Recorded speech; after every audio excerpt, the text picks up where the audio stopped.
pessoal, tudo bem com vocês? Estimo que sim. Eu sou a professora Tatiana das Mercês e esta é uma aula muito especial. O título da aula é Gênero Textual Poema. E os conteúdos que iremos estudar serão diferença entre poesia e poema, principais características do poema e estudaremos alguns conceitos, como verso, métrica, estrofe e rima. No estudo da literatura, é muito comum confundir alguns conceitos. E um desses conceitos é poesia e poema. Você sabia que poesia é uma coisa e poema é outra? Poesia é um conceito bem amplo. Trata-se de uma arte. É uma arte subjetiva que você se expressa por vários modos, seja por desenho, pela fotografia, pela dança, pela música, ou seja, você pode se expressar por diversas linguagens. Enquanto que o poema é um tipo de poesia, ou seja, ele é um gênero textual, ou seja, ele tem características específicas, peculiares. E nesse sentido, nessa aula eu vou apresentar para vocês algumas características do poema, tá bom? Enquanto gênero textual literário. E a característica principal, assim, que você olha para um poema e já identifica que é um poema de cara, é o quê? É o seu visual, pela organização do texto em versos e em estrofes. Veja na sua tela um poema. Veja, de cara, a gente já consegue perceber que esse poema é dividido em 6 estrofes. Cada estrofe é dividida em 4 versos. A gente fala que essas estrofes são quadras ou quartetos. Por que isso? Exatamente porque são 4 versos. Então a gente vai chamar essas estrofes de quartetos ou de quadras porque elas possuem 4 versos. Então veja a organização do poema, dividido em versos. O que é versos? Versos são as linhas dos poemas. E as estrofes são esses conjuntos de versos, que são divididos em blocos, tá bom? Então, 6 estrofes e cada estrofe possui 4 versos. Vamos ler o poema que está na sua tela? Leia comigo. Um negro levado de gorro vermelho, cachimbo na boca, que nunca tem medo.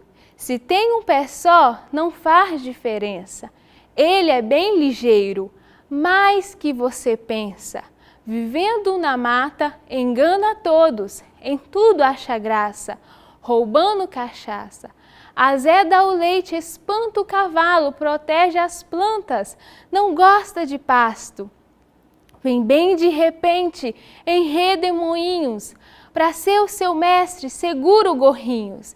Eu tenho vontade de ser um saci, viver pela mata morrendo de rir. Esse poema, cujo título é Saci, ele foi produzido por uma professora da Universidade Federal do Estado do Espírito Santo. O nome dela é professora Maria Amélia Dalvi, que estuda literatura infanto-juvenil. E a gente percebe, ao ler o poema, além dos versos, das estrofes em quadras, outras características comuns. Uma delas é a métrica poética.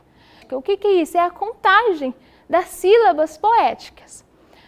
Como que a gente faz a contagem das sílabas poéticas? É diferente daquela contagem das sílabas lá da aula da gramática, tá? Vou colocar aí na tela para vocês 2 regrinhas básicas de metrificação poética. A primeira é: a contagem das sílabas só é realizada até a última sílaba tônica da última palavra do verso. E a segunda regrinha é: não se separam os dígrafos na contagem das sílabas poéticas. Obedecendo às regrinhas da metrificação poética, eu coloquei na tela para vocês a primeira estrofe. E eu fiz a separação, a contagem das sílabas poéticas. E ficou assim: Um negro levado de gorro vermelho, cachimbo na boca, que nunca tem medo. Veja que a contagem da sílaba poética no primeiro verso vai até a sílaba vá da palavra levado, vai até a sílaba me da palavra vermelho, vai até a sílaba bo da palavra boca no terceiro verso. E no último verso, vai até o me da palavra medo. Ou seja, vai até a última sílaba tônica da última palavra do verso, tá bom? Então, você vê que 1, 2, 3, 4, 5. Então, um negro levado, 1, 2, 3, 4, 5. A gente vê que tem um ritmo o poema. Como tem 5 sílabas poéticas, a gente vai chamar esses versos de versos pentassílabos, tá bom? Há outro recurso que garante, tá, o ritmo do poema. Não só o ritmo, mas a sonoridade e a musicalidade do poema. É a rima, né? A autora do poema, ela faz rima entre vogais. Veja aí na sua tela como que segue a rima desse poema. Eu coloquei 2 estrofes para vocês verem. Um negro levado de gorro vermelho, cachimbo na boca, que nunca tem medo. Veja as palavras em destaque, vermelho e medo. Veja como vermelho e medo rimam. A vogal E e O se repete nessas 2 palavras. Na segunda estrofe, se tem um pé só, não faz diferença. Ele é bem ligeiro, mais do que você pensa. Veja como diferença rima com pensa. A vogal E e A se repete na palavra diferença e na palavra pensa. Esse é um tipo de rima. Tem poetas que se utilizam de consoantes. Tem poetas que fazem rimas paralelas. Tem poetas que fazem rimas cruzadas. Isso vai da criatividade de cada poeta, de cada autor. Inclusive, a forma como cada poeta se utiliza da metrificação, a forma como o poeta vai fazer a sua rima, vai organizar a sua estrofe, vai organizar os seus versos. Isso depende da criatividade de cada um deles. Eles possuem licença poética para poder se expressar, para poder se comunicar por meio do poema. O poema é um texto literário que permite isso, que permite que o poeta expresse a sua criatividade. Eles possuem licença poética para isso. A forma, a metrificação, a rima, né, os versos, a estrofe, essas questões não são apenas estética. Isso tem relação com a mensagem que o poeta quer passar no seu poema, tá? Por exemplo, no poema que a gente leu, cujo título é Saci, o poema é engraçado, o poema é alegre, ele é acelerado. E isso alude à característica do personagem que é o Saci. Né? Quem não lembra de uma historinha lá da sua infância, da sua adolescência, do Saci enquanto personagem travesso, brincalhão, alegre? E você vê que quando a gente lê o poema, a gente a gente tem essa ideia de brincadeira, essa ideia da alegria, essa ideia da travessura. Se a gente for analisar o poema, ver as palavrinhas, a gente vai ver isso, que o poema traz essa questão da infância, traz essa questão da brincadeira, essa questão do riso, do humor.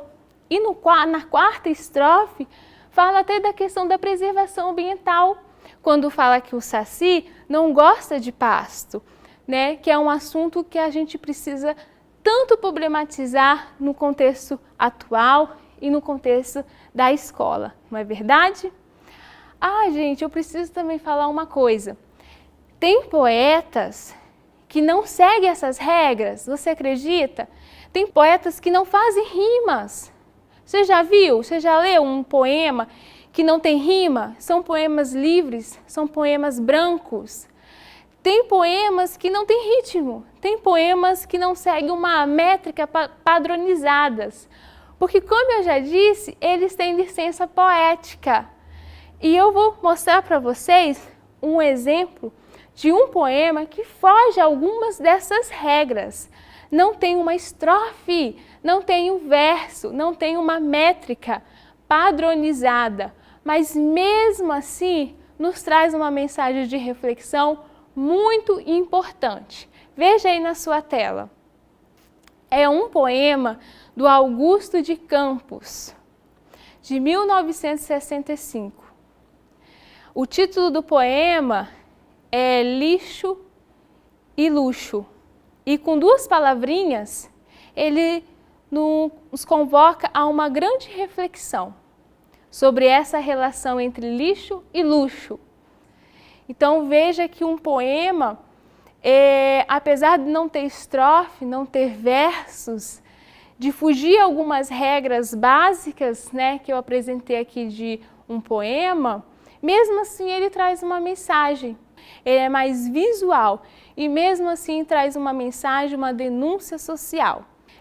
Mas não é só a denúncia social que um poeta escreve, se expressa. O poeta pode falar sobre qualquer coisa, qualquer assunto, sobre amor, sobre tristeza, sobre dor, sobre questões sociais, sobre qualquer assunto que vier à sua cabeça neste momento, um poeta pode falar, tá? Isso através do eu lírico. Você já ouviu essa expressão, eu lírico? Muitas vezes os professores de português perguntam na sala de aula, né? O que eu lírico quis dizer nesse poema? É possível, tá? Um poeta ser um homem e o eu lírico ser uma mulher. O eu lírico é a voz que o poeta se utiliza para poder se expressar no poema, tá bom? Por isso pode sim o poeta ser um homem, mas ele escrever numa voz como se fosse uma mulher. E o contrário também, um poeta ser uma mulher, mas a voz ser um homem. A voz, né, o eu lírico pode ser uma criança, pode ser um animal, pode ser um objeto. Tudo depende da criatividade dele. Ele utiliza uma voz interior, né? Ele interpreta o mundo em que ele vive a partir de um eu lírico. O céu é o limite para um poeta, tá bom? E fica aqui o convite para você, a partir dessa aula, que é bem introdutória, bem contextualizando as principais características de um poema, começar a ler os poemas e analisar essas questões de métrica, rima, né, dos versos, olhar atentamente para essas questões e perceber que elas têm uma relação com a mensagem, ela tem uma relação com o sentido do poema. Faça isso, comece a analisar, a sua análise vai ser muito mais ampla e vai ser muito mais divertida, tá bom? Essa foi a aula de hoje, eu espero que você tenha ampliado seus conhecimentos sobre o poema enquanto gênero textual literário e fique bem, até a próxima!